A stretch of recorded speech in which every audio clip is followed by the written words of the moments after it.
জীবনে তোমার মনের মতন একটা মানুষ হলে আর কি চাই। যেমন ধরো তুমি যেটা করতে চাইছো তার সাথে তোমারও মনের মিল হবে। তো সেরকম তো হয় না, সবাই যা চায় সেরকম তো পায় না। তো যাই হোক, এটা আমাদের দার্জিলিংয়ের সেকেন্ড ডে। আর সকাল সকাল ওয়েদারটা তোমাদের দেখালাম। এরকম না, সকালে ঘুম থেকে উঠেই দেখি পুরো কুয়াশাচ্ছন্ন, মানে সব দিকটাই কুয়াশা। তো তারপরে চা টা খেয়ে হালকা একটু রেডি হচ্ছিলাম। রেডি হয়ে না আমি ঘরেই বসেছিলাম, কারোর দেখা নেই, মানে বাবা ছেলে মিলে গেছিলো বাইরে কোথাও, আই থিঙ্ক গাড়ি ধুতে। তো যাই হোক, তারপরে মনা যখন এসছে আমি মনাকে বললাম যে চল আমরা বাইরে কোথাও থেকে ঘুরে আসি। ঘুরতে এসে যদি ঘরে বসেই থাকতে হয়, মানে রুমে বসেই থাকতে হয়, তো কোনো মানেই নেই। তো রাস্তা দিয়ে ঘুরে এসে এটা হচ্ছে সন্ধ্যাবেলায়, মানে পাশে একটা ক্যাফেতে আমরা গেছিলাম।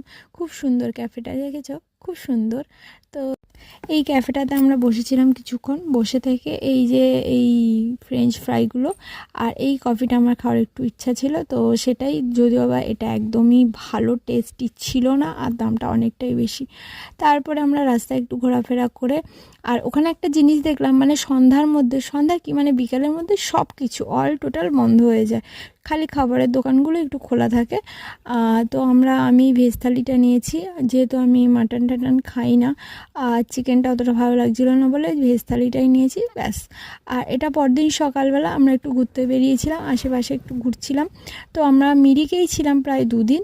3 দিনের দিন আমরা গেছিলাম দার্জিলিংয়ে। তো ভিডিওটা এখানেই শেষ হচ্ছে। ভালো লাগলে অবশ্যই লাইক করো, কমেন্ট করে জানাটা।